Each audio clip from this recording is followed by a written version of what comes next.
चंदन क्यारी में आत्मनिर्भर भारत संकल्प अभियान के तहत स्थानीय रविंद्र भवन में विधानसभा स्तरीय भाजपा कार्यकर्ता सम्मेलन आयोजित हुआ।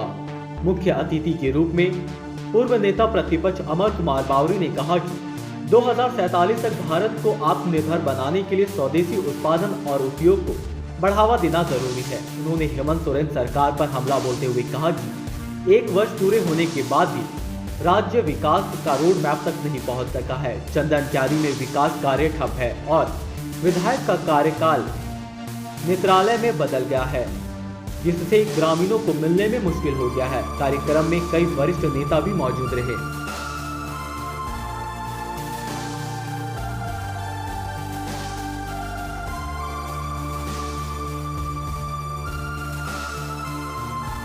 के साथ नरेंद्र भाई मोदी जी आदरणीय प्रधानमंत्री जी के निर्देशानुसार भारतीय जनता पार्टी आत्मनिर्भर भारत बनाने के संकल्प को लेते हुए 2047 के विकसित भारत के अभियान को पूरा करने में लगी है। और मैं आज अपने मंडल के अध्यक्ष और जिला अध्यक्ष और अपने प्रमंडलीय प्रभारी जी को बधाई देता हूं, धन्यवाद देता हूं। चंदन क्यारी में यह कार्यशाला रुकी हुई थी, ये कार्यशाला आज अच्छी तरीके से संपन्न हुई है। हम नीचे तक जाएंगे और हर एक भारतीय नागरिक को स्वदेशी अपनाने के लिए आग्रह करेंगे, ताकि हम आत्मनिर्भर बनकर के विश्व के जो दबाव है, अनैतिक दबाव है, उससे हम बचे और अपने संकल्पों के साथ, अपने विचारों के साथ, अपने अनुसार हम आगे बढ़ सके। आज तो पूरी तरह से ठप है, सिर्फ लूट है, भ्रष्टाचार है, ब्लॉक में भ्रष्टाचार है। पहले जो रुपये 100 रुपये में 2000 में जो म्यूटेशन होता था, उसका रेट अब 5000 हो गया है। एक जाति प्रमाण पत्र और एक आवासीय प्रमाण पत्र के लिए 500-1000 रुपया लोगों को लगते हैं। थाना से लेकर के सभी जगहों में बालू से पत्थर, कोयला, सभी चीजों की लूट मची हुई है। हत्याएं आम है, महिलाओं से दुष्कर्म आम है। युवाओं के पास घोर निराशा है। 10 लाख नौकरियों का वायदा 1 साल में 1 नौकरी भी नहीं दिया। उनके सरकारी कैलेंडर जो फेल हो गए, नियोजन कैलेंडर फेल हो गए। ये पूरा झारखंड बर्बाद है। चंदन क्यारी में तो अभूतपूर्व विकास हम लोग को दिख रहा है। जो कभी पार्टी का कार्यालय हुआ करता था, जहां से लोगों को ठगने का उन्होंने केंद्र बना के रखा था, वो पार्टी का कार्यालय अब यहाँ के प्रतिनिधि का नेत्रालय बन गया है। मैंने ज्ञान की चक्षु खोली है चंदन क्यारी की जनता का। ये उनका संदेश है कि मैंने आपको कैसे बेवकूफ बनाया। इस पार्टी कार्यालय में आपके पास दृष्टि रहती तो आज यह कार्यालय ही रहता, नेत्रालय नहीं बदलता।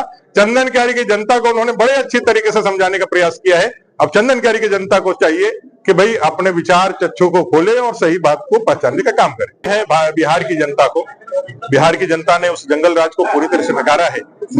लगातार नीतीश जी की सरकार, एनडीए की सरकार वापस आई है। ये दिखलाता है कि अब जंगल राज, क्षेत्रवाद, भाषा विवाद और कहते हैं जाति, ये सब अब दूर की बातें हो गई है। अब भारत आगे बढ़ना चाहता है और ये प्रचंड बहुमत तुष्टिकरण की राजनीति को भी ना है और जातिवादी नफरत भरी राजनीति को भी ना है। यह जो मैंडेट है वो बिहार आज जो बदनाम था पूरे भारत में, जातिवाद की राजनीति के लिए, संप्रदायवाद की राजनीति के लिए, क्षेत्रवाद की राजनीति के लिए, उसने जो अपने भारतीय कैरेक्टर, भारतीय चरित्र जो दिखाया है, राष्ट्र प्रथम का जो भावना उन्होंने दिखाया है, विकास को जो उन्होंने अपनाया है, उसको जो नमन किया है, उसके लिए उनको सैल्यूट है। और एक ना एक दिन जिस तरह से बिहार में लालू जी का वो मिथ टूटा है, उसी तरह से झारखंड में भी जो अभी वर्तमान की जो सरकार है, इसका जो घमंड है, अहंकार है, झूठ के बुनियाद पर खड़ा जो किला है, जब लालू जी का उतना बड़ा साम्राज्य ध्वस्त हो गया, तो समय के कालखंड में आप देखेंगे यहाँ भी इनका जो वर्तमान के मुख्यमंत्री जी का जो अहंकार है और उनको लगता है कि भाई यह झारखंड जो है उनके बस में है, यह कभी यहाँ दूसरा नहीं हो सकता। झूठ के लूट का उनका शासन बराबर रहेगा, वो भी टूटेगा और यहाँ पे भी कमल खिलेगा। झारखंड उपचुनाव में भी बीजेपी का हार वास्ते क्या करना? मैं कह रहा हूँ उपचुनाव था, उपचुनाव में किसी के मरने के बाद, देहांत के बाद यह परिपाटी देखी गई है कि भाई उनका जो भी उनका वंशज रहेगा या जो भी उनका सक्सेसर रहेगा वही जीतता है। तो घाटशिला में भी उसका अपवाद बना ही रहा, माने वो रहा ही, अपवाद नहीं बना। वो सीट झारखंड मुक्ति मोर्चा की थी, झारखंड मुक्ति मोर्चा के पास वापस रह गए।